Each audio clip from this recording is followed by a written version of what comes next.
On today's episode of the Locked On Texans podcast, question of the week: what will it take for the Texans and Stefon Diggs to work out a deal? And with the new additions on the defensive side of the ball, the best is yet to come. Will we get the best version of DeMeco Ryans and Matt Burke defense?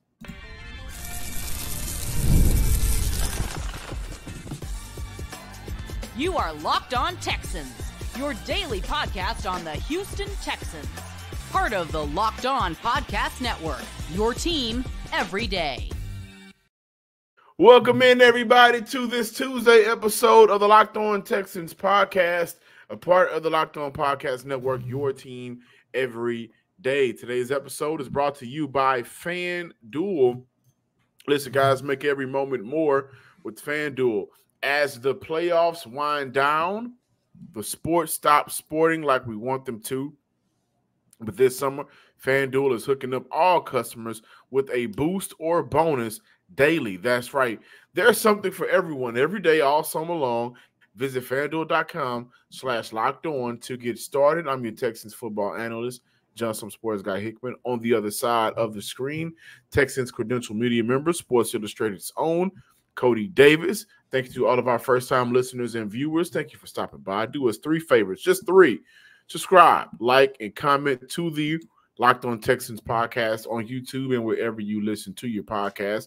Thank you to all of our returning listeners coming back as Cody and I continue to talk Texans here on this Tuesday. Cody, take it away. And we always talk a lot about Bobby Slowick and what to expect from him. However, due to all of the additions we have seen on the defensive side of the ball, John and myself are going to talk about whether or not we're going to get the best version of Coach DeMeco Ryans and Matt Burke, because both of those guys are at the helm of the defense. And looking at the successful season they had in 2023, I definitely expect them to give us even more in 2024.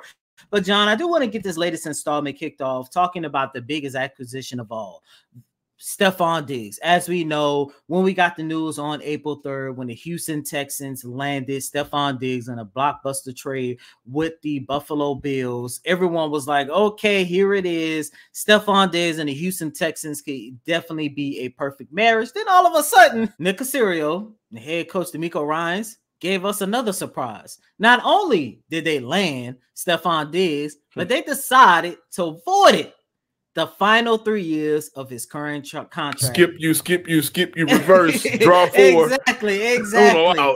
And as we sit here on June 25th, 2024, as of right now, Stefon Diggs is looked at as a one-year rental. And John, I do believe that Stefon Diggs is going to have a phenomenal year with the Houston Texans. I think he's going to do wonders for not only this franchise, but also himself. But we have to keep in mind, what is it going to take for both the Houston Texans and Stefon Diggs to come to an agreement to keep this marriage going?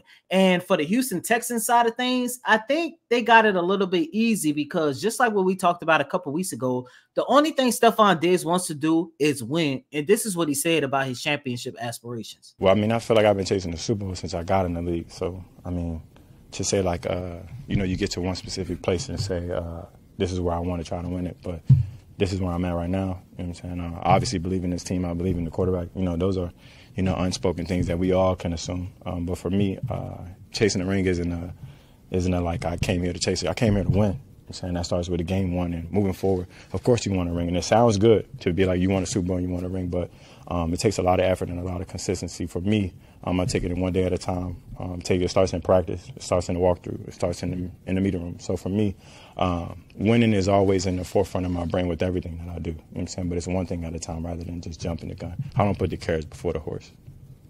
So that's what you love to hear from a veteran like Stefon Diggs. Winning is his top priority. But, John, I also believe there's other factors that could play into whether or not Diggs will remain with the Houston Texans. First and foremost, you got to take a look at the money. This year, he's going to be making somewhere in the ballpark of 22 to 23 million. I can definitely see the Houston Texans extending him to a 2-year deal, probably similar to what we saw out of Danielle Hunter when he came to the Houston Texans, signing a 2-year deal worth $49-50 million. However, the only thing about that is when you take a look at the potential of a deal like that, you're looking at that final year in 2026. That's going to be the year where a potential extension of Derek Stingley Jr. and Christian Harris will definitely be kicking in around that time. So you got to keep that in mind. And also, you also got to take into consideration his production as well. Stefon Diggs, in my opinion, has always been a top 5, top 10 wide receiver. 6 consecutive seasons of posting 1,000 receiving yards. In 5 out of those 6, he has recorded 100 or more catches. However, with him coming here to the city of Houston, he is definitely going to be playing with a very good and a very deep wide receiving core. So you also got to take into consideration, are we going to get, or will Houston still get that same production that we saw in Minnesota, that we saw in Buffalo? So I really do think whether winning, money, and production, those are going to be the 3 factors to determine whether or not Stefon Diggs stay here beyond the 2024 season or not. Yeah, I'm looking at 2 things, and I'll say 3, but it's really 2 for me. And the third one, I'm gonna let you guys know his attitude. But again, I talked about that in the past. I'm not that I'm not easily swayed on whether or not a receiver should get cut or let go because of attitude, simply because outside of maybe Andre Johnson and Larry Fitzgerald and Anquan Bolden, every top receiver in the NFL, for the most part, has had a quote-unquote motor-mouth diva locker room. Now, I will say, as long as his attitude is field problems, I'm fine.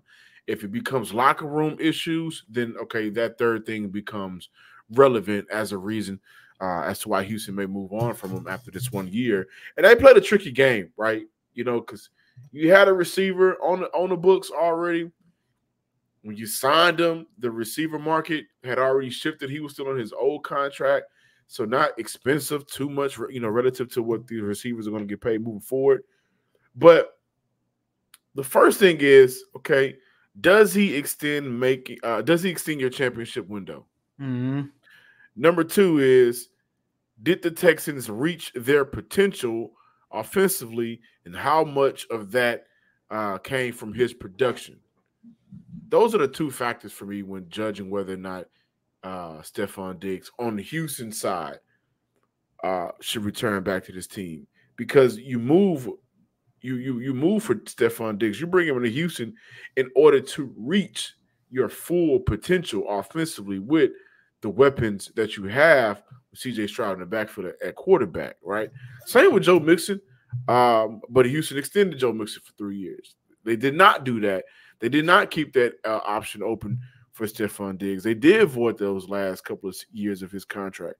And I think that they're looking at a player of his caliber and his age. Receivers you can always find, right? And I think Houston has a special talent, a potential special talent in John Mechie. We'll see how much he grows this year. We already believe, a lot in Tank Dell and Nico Collins. So they got those guys already under wraps. You got one brewing, but can he get you over that hump, right? Your core players are going to get you to the hump. We talked about that. Stefon Diggs was a player to get you over that hump and to reach championship potential.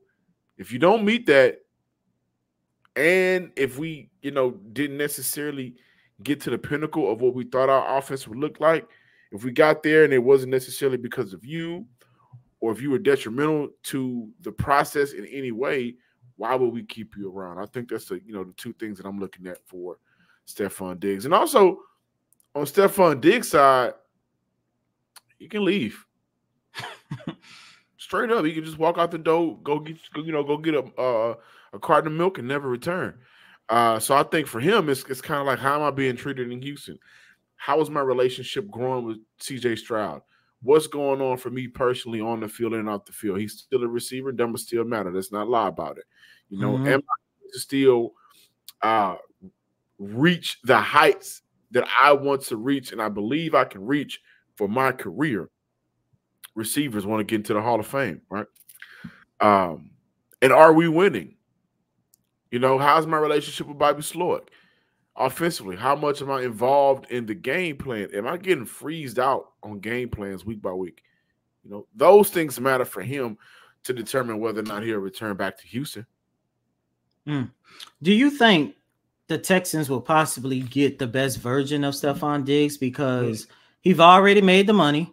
He's, like I've been mentioning, you know, out of the last 6 seasons, over 1,000 receiving yards. Right. However, they're getting him at 30 years old, and at some point, regardless of how good he has been, and don't get me wrong, Stefon Diggs has been phenomenal in my opinion, but at some point, I think, and it's kind of similar to Joe Mixon in a way, to the point where both of those guys are going to get to a point that they're going to start declining. However, putting them with a quarterback like CJ, putting them in where the burden that they're carrying is not going to be as detrimental to them, say it was if Joe Mixon stayed in Cincinnati, say if Stefon Diggs was still in Buffalo, you're not going to really get that detrimental downside in their early to mid 30s like they would normally get. I don't know if Houston's going to get the best version of him. Stefon Diggs has been a damn good receiver for a long time in the NFL. I don't know if the way last year ended for him, if that was because of his play decline or if that was how Buffalo was utilizing him. Now, my speculation is how he was being utilized. I don't think Stefon Diggs is a go-deep receiver anymore. I don't think he necessarily was ever that, but I do think that Houston, now that they have him, should dial back any deep calls for him. But I don't know. That's tough, man. When you've been successful for so long, you do wonder when it's going to fall off. And I don't think he's going to fall completely off. I still think Stefon, at the very least, this year, with the talent that they have offensively in their receiver room, I still think he's at least a 900-yard receiver, right? Because I was asked this the other day, you know, who's the Texans' #1 receiver? Hey, Nico Collins. Straight up and down, right? Stefon has, during those 6 seasons, he's been a team's #1 receiver. That changes this year. So I don't know if they're going to get the best version of him plan-wise, but I do think Houston's going to get the most mature version of Stefon Diggs. And I think, again, that goes into attitude, okay? Are we going to re-sign you? Where are you with us mentally? And Stefon kind of said some things the other day in that press conference that made me believe that he's going to be very active with being a coach on the field and impacting the team in many different ways that are not necessarily, you know, inside the numbers. So that's a storyline for us to keep up with it and look into. But, you know, we look at Stefon Diggs' addition to this team offensively, right? Danielle Hunter, Danico Autry. You look at all of the defensive additions to this team. A very much improved Texans defense last year under DeMeco Ryans, head coach DeMeco Ryans, and Matt Burke, defensive coordinator. Can that get better? Will we get the best of those two together? Let's talk about that on the other side. I love sports. I love them so much. I never want them to stop.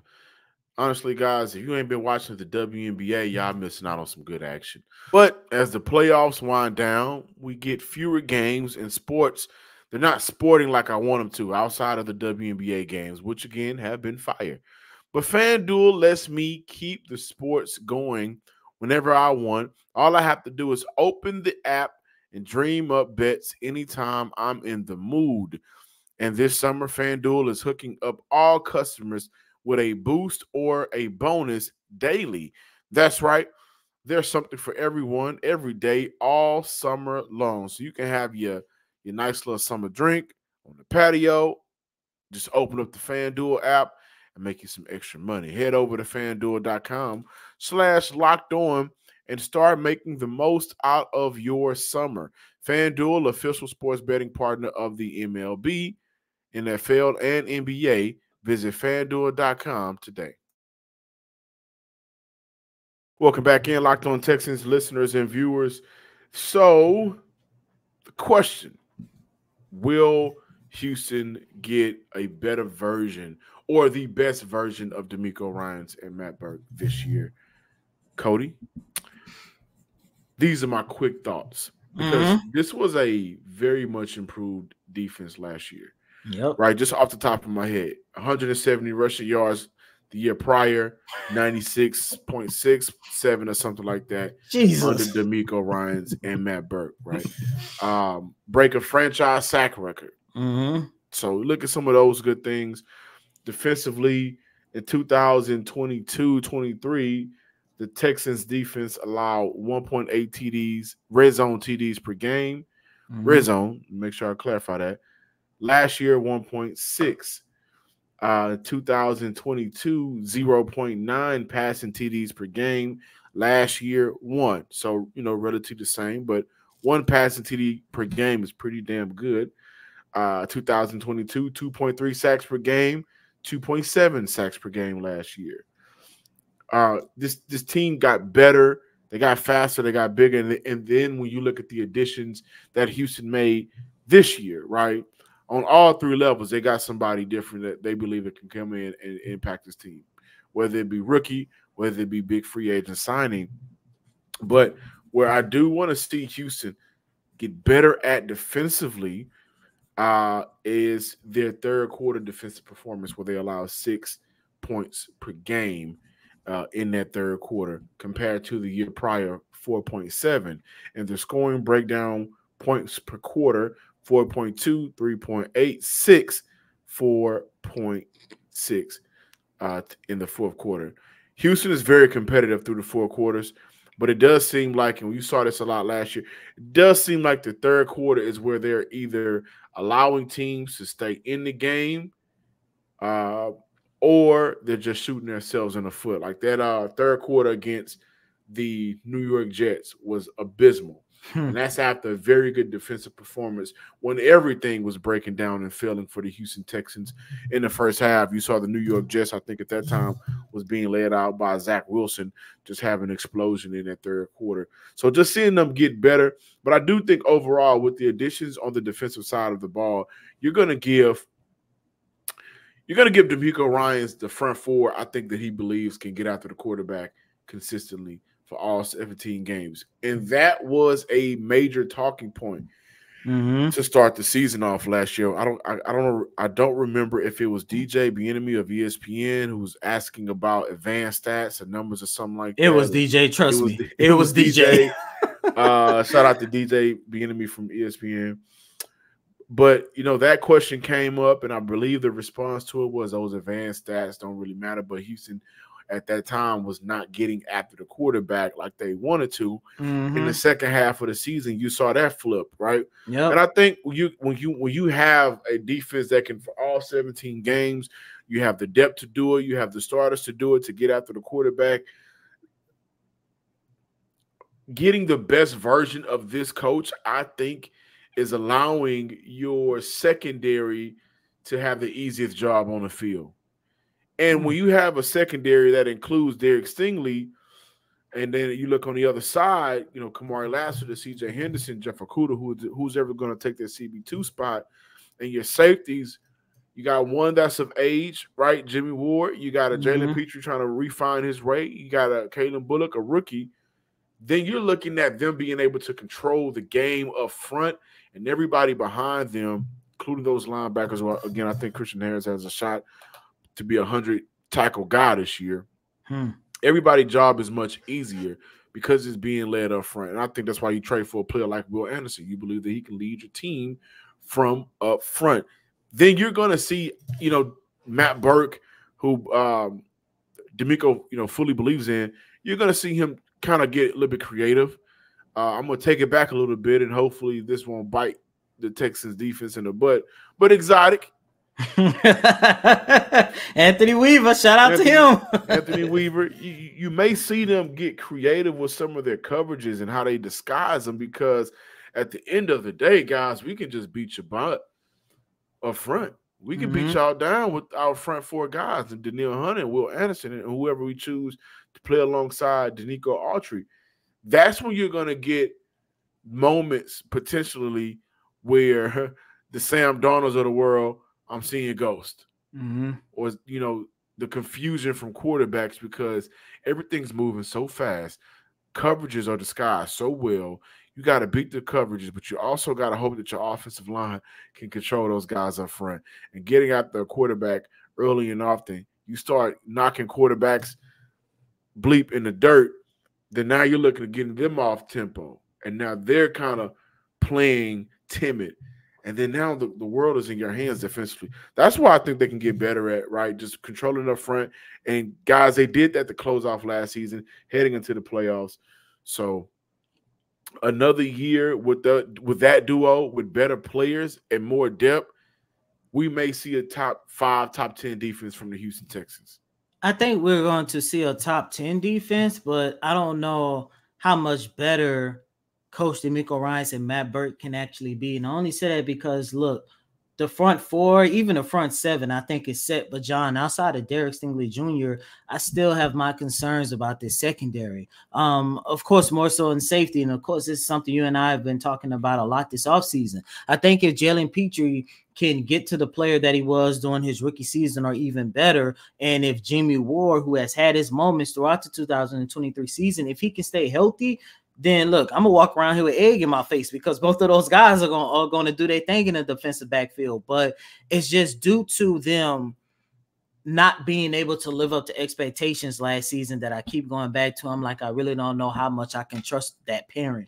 Look, CB2, I understand. Kamari Lassiter, rookie. I understand that he looked extremely good doing mandatory main camp and OTAs. I think he's definitely going to be starting come week 1 of the regular season. And to my surprise, CJ Henderson has looked good so far. I can't wait to see if he's able to maintain the production and the growth that I've seen from him doing OTAs and mandatory mini camp. However, I just don't know if the Houston Texans will have an opportunity to get what they need from their CB2 because you looking at it from a situation where both of those guys are going to try to, or one of those guys are going to try to fill the vacancy that is left behind from Steven Nelson. And say what you want from Steven Nelson, but over the course of the last 2 seasons, you're looking at a guy who was always one of the best and most impactful players that the Houston Texans put on that field in 2022 and in 2023. And to know that you are at this time of this recording, you are looking at either a rookie who needs to gain the experience or a guy in CJ Henderson who, he kind of has the experience, but he has not really found an opportunity, a home, a team that he could flourish in. It does cause for concern. And I understand Coach DeMeco Ryans' thinking throughout this whole entire offseason when asked about the defense, why he put so much resources in improving the front four and improving the front seven. As I said here a lot on this show, getting after the quarterback is his top attribute, especially knowing that this is a team championship aspiration. You got to go up against the Patrick Mahomes. You got to go up against the Lamar Jackson. You got to go up against Josh Allen, who is still going to be at the top, even Trevor Lawrence in your own division. You got to go up against some of the league's best quarterback to get to where you want to go to. But John, it's just that defensive backfield that's still a little bit concerning for me. That's why I'm looking at it as of right now. But look, I think if those guys can step up and literally give DeMeco and Burke something to work with, then you definitely going to be looking at. Put it like this. I think this defense is going to go from top 10 without a shadow of a doubt to top 3. That's the way I look at it. And I mean, if that happens, then by the way, absolute best version of DeMeco and Matt Burke you got for this upcoming season. And I want to mention this really quick. As good as this defense looked last year, and it looked really, really good, they finished like 21st, 22nd, maybe 23rd in passing defense. They got to get better. Again, they got to get that better. came due to the deficiencies that you had in that defensive backfield, and knowing that they really didn't adjust it. Of course, outside of drafting Lassiter, drafting Caleb Bullock, it's just a little bit of a concern. Welcome back, guys, to this Locked On Texans Tuesday podcast. I want to shout out Chris Lamarck from the Luke Church. ran into him this past Sunday, man.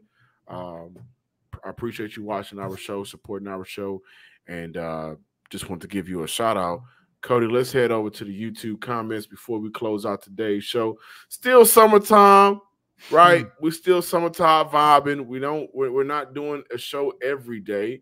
So, we appreciate you guys sticking around and watching the days that we do post. But I gotta say, Cody, you got a lot of love on the Is It Possible for Houston? What? The Nico and Tank Dale podcast. I got love because, and I'm going to run off the comments. So you got Marcus Castell, and please tell Cody he's H-Town made, not H-Town born and raised, but he's H-Town made. Yes, sir. Maybe Cody isn't H-Town made, but he was this is my favorite one. This is from Texan Tangents. Maybe Cody isn't H-Town made, but he was a great late round draft pick. Oh, okay. Cody, if you've been here for 20 years, I definitely think that qualifies you as Texan made. You put in the time, so you are good. This is from Cal and Dre Chambers, 4557. But here's the one that I really like. Question. And this is what you got to answer. Question is, Cody, who are you going for in a Super Bowl, Texans versus Saints? Man, dog, that's first of all, let me just say, guys, thank you. It means so much to me that y'all consider me H-Town mid. That was something I was always been confused on for a very long time. But I'm glad that I was able to get that. But John, I feel like this is a trap question because I feel like if I answer it, they're gonna revoke everything that they said. But I do want to say, hey, I cover the Houston Texans, man, and even though there might be one team that I would love to see get the Vince Lombardi trophy, there's only one team that I'm going to have an opportunity to go inside the locker room and have my whole suit smelling like champagne. That's all I got to say. Because if it's in the Superdome, he dodging, y'all. I'm just saying. I'm just John. There's only one team that when I get on Locked On Texans, I'm going to be drenched in champagne trying to get my thoughts together. That's all. I'm gonna just leave it like that. I'm gonna just leave it like that because as a credential media member, especially for the Super Bowl, there's only one locker room that I'm going to have access to, and that locker room is the one with this bull logo, not the one with the Fleur de Lis on there. So that's all I'm gonna say. David P2017. Yo, I think Jonathan Owens and Terrence Mitchell would have been solid in D'Amico's scheme. Owen wasn't bad, just Lovey's scheme wasn't it. I agree. I agree. Yeah. And Jonathan Owens had a good 22 season. I mean, that was probably because teams, was able to run all over Houston. So running backs was getting to the third level quickly. Had a lot of tackles for Houston in 22. It was his first starting season. But I agree. Jonathan Owens could be Jonathan Owens could give Houston what Eric Murphy's doing. That's fair. And I think in 2022, if you go back, I think Owens was better than Murray. I really do believe that. And also, shout out to Jonathan Owens, man. He's one of those guys that I respect. Went through a lot throughout the course of his career. Spent majority of his career on practice team, coming back from injuries. I believe when he was with the Arizona Cardinals, he was on the verge about to make the team, make the 53-man roster as a rookie. Then he ended up tearing his ACL, and that, kind of put him on the trajectory. But shout out to him, man. I think he's still with the Green Bay Packers as of right now, and he actually played a big role in the success that the Green Bay Packers had in 2023. Marcus Castell, CJ said, if you're open, you get the ball. My question is, what if everybody is open? Hashtag everybody eats. So I'm going to respond to that with another question. Who do you guys believe is the Texans' number one receiver? Cody, who do you think? Nico. Okay. Nico. Yeah. And it's nowhere around it for me until another receiver, Tank, Stefon, those are the those are the two that could possibly take the crown from him. Until they do that, what Nico was able to do last year, and a part of last year being the only real trustworthy receiver carrying that receiver room once Tank Dell went down, was nothing short of phenomenal. SSG Gleason, I'm going to roll with that. Chris Conley, Amendola, Chris Moore, Nico Collins, Brandon Cooks. That was a great receiving core. And on that note, thank you guys for watching today's episode of the Locked On Texans podcast. Please be sure to subscribe, like, and comment to the Locked On Texans podcast for more episodes, more updates. Training camp starts in a few months. July, in a few months. In a few weeks, I'm sorry. No, less than a few months, boy. July 18th. I got Summer League, and then right when I step up to playing in Summer League, right to NRG Stadium. So you got Summer League and then training camp on July 18th. I got training camp on July 18th, but then I got to go. I'm recruiting players on July 19th because NCAA comes out. I'm letting y'all know right now. And this will be what, day 3 of if we don't drop a show during day 3 of training camp, it's all John fault. I'm letting y'all know that right now. Hey, listen, don't blame me. Blame that recruit that's all of a sudden complaining about NIL deals. How about that? My birthday is Wednesday. Cody, your birthday is not this Monday, but the following Monday. In 2 Mondays. Cody's birthday is in 2 Mondays. It's cancer season. So we're going to enjoy and celebrate until we get back and lock down on these Texans, because this will be a special year. I really believe that for this franchise. And as always, I'm your host, Cody M. Davis. Please remember to follow me on Twitter at CodyDavis_24. Once again, that's Cody, COTYDAVIS_24. Until next time, ladies and gentlemen, peace. Peace.